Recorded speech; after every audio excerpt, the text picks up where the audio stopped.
హరే శ్రీనివాస. నేను మీ నరసింహదాస్. ఇప్పుడు పంచామృత అభిషేకం అనేది ఎలా చేయాలో తెలుసుకుందాం.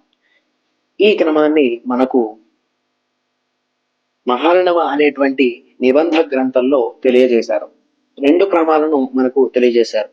ఏంటి అంటే దుగ్ధ దధి ఆజ్య శర్కర మధుని, లేదా దుగ్ధ దధి ఆజ్య మధు శర్కర అని చెప్పి మనకు 2 విధమైనటువంటి మనకు విధాలను మనకి తెలియజేశారు.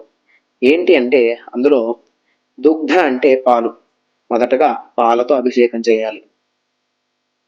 దధి అంటే పెరుగు, తర్వాత పెరుగుతో అభిషేకం చేయాలి. ఆజ్య అంటే నెయ్యి, నేతితో అభిషేకం చేయాలి.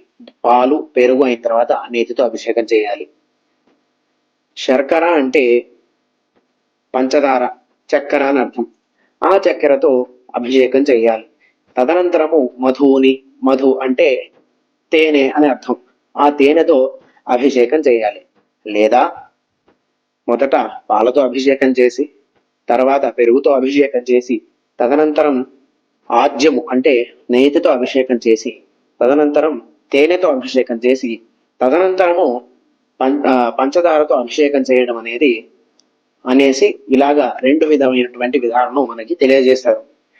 ఇందులో 2వ విధం అంటే మొదట పాలు, అనంతరం పెరుగు, అనంతరం ఆజ్యము అంటే నెయ్యి, అనంతరము తేనె, అనంతరము పంచదార అనేసి ఇలాగా ఈ 2వ విధం అనేది అత్యంత ప్రసిద్ధమై ఉన్నది. కావున ఈ 2వ విధాన్ని అనుసరించడం మేలు. హరే శ్రీనివాస.